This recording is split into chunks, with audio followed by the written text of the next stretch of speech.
రాష్ట్రంలోని private corporate స్కూళ్ల ఫీజుల దందాకు check పెట్టేందుకు ఎట్టకేలకు సర్కార్ సిద్ధమైంది. ఇష్టారాజ్యంగా ఫీజులు పెంచే ఆనవాయితీకి బ్రేక్ వేస్తూ శాస్త్రీయంగా ఫీజులు నిర్ణయించే ప్రక్రియను స్కూల్ ఎడ్యుకేషన్ అధికారులు వేగవంతం చేశారు. రాష్ట్ర వ్యాప్తంగా ఉన్న 11,000 ప్రైవేట్ స్కూళ్లలో ప్రస్తుతం వసూలు చేస్తున్న ఫీజులు గత 3 ఏళ్ల ఆదాయ వ్యయాల వివరాలను సేకరించాలని విద్యాశాఖ అధికారులు నిర్ణయించారు.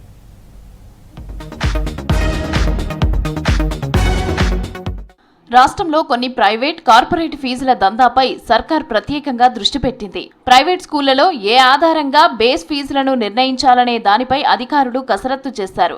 ఈ విద్యా సంవత్సరం ప్రైవేటు కార్పొరేట్ స్కూళ్లు భారీగా ఫీజులు పెంచేశాయి. దీంతో వాటి ఆధారంగా ఫీజులను డిసైడ్ చేస్తే పేరెంట్స్ పైన భారం పడే అవకాశం ఉంది. దీంతో ఆయా స్కూళ్ల నిర్వహణ ఖర్చుల ఆధారంగానే ఉండాలని విద్యాశాఖ భావిస్తోంది. దీనికోసం గత 3 ఏళ్ల ఆడిట్ రిపోర్టులు, టీచర్ల జీతాలు, ఇతర నిర్వహణ ఖర్చులను పరిగణలోకి తీసుకోనున్నారు. ఈ లెక్కల ఆధారంగానే ఒక బేస్ ఫీజును నిర్ణయిస్తారు. దానికి తగ్గట్టుగా తర్వాత 2 ఏళ్ల ఫీజు డిసైడ్ చేయనున్నారు.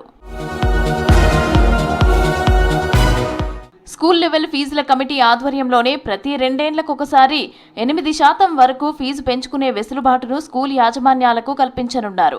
ఒకవేళ 8% మించి ఫీజు పెంచాలని మేనేజ్మెంట్లు భావిస్తే దానికి తగిన ఆధారాలు చూపుతూ డిస్ట్రిక్ట్ ఫీ రెగ్యులేటరీ కమిటీ DSRCకి అప్పీల్ చేసుకోవాల్సి ఉంటుంది. అయితే స్కూల్ లెవెల్ కమిటీలో 10 మంది ఉంటే 5 పేరెంట్స్, 3 టీచర్లు ఉండగా ప్రిన్సిపల్, కరెస్పాండెంట్ ఉండటంతో మేనేజ్మెంట్లు దీన్ని వ్యతిరేకిస్తున్నాయి. ఫీజుల డ్రాఫ్ట్ను పారదర్శకంగా వెబ్సైట్ ఉంచాలని ప్రభుత్వం నిర్ణయించింది.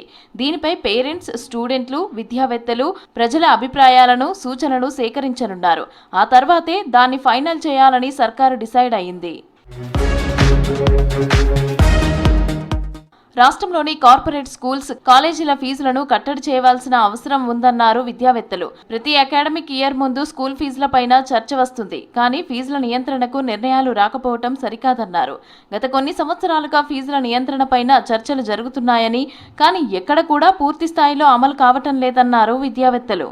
రాష్ట్రంలో ఎక్కడ లేనటువంటి ఫీజులను కార్పొరేట్ పాఠశాలలు వసూలు చేస్తున్నటువంటి విషయం పైన ఏ ఒక్కరు కూడా మాట్లాడకపోవడం, దాని ద్వారా ఇవాళ పేద మధ్యతరగతి విద్యార్థులు చదువుకునే పాఠశాలలో కూడా ఇష్టానుసారంగా ఫీజులు వసూలు చేస్తున్నటువంటి వైనం మన రాష్ట్రంలో నెలకొంది. ఏది ఏమైనా రాష్ట్ర ప్రభుత్వం తగిన నిర్ణయం తీసుకుంటుందని, ఫీజుల పెంపు పైన పేద మధ్యతరగతి విద్యార్థుల పైన కుదిబండలాగా కాకుండా ఒక అవైలబిలిటీ ఫీజుని నిర్ణయించి ఏదో నిరుపేదల యొక్క రక్తమాంసాలను పీడిస్తున్నటువంటి కార్పొరేట్ విద్యా సంస్థల ఏవైతే అన్ఈవెంట్ ఫీజులు ఉన్నాయో, సుమారుగా చిన్న బడ్జెట్ కళాశాలలో 10 నుంచి 20 వేల ఫీజు తీసుకున్నటువంటి దాని మీద కార్పొరేట్ విద్యా సంస్థలు 2.5 లక్షల నుంచి 3 లక్షల వరకు ఫీజులు వసూలు చేస్తున్నటువంటి ఘనత.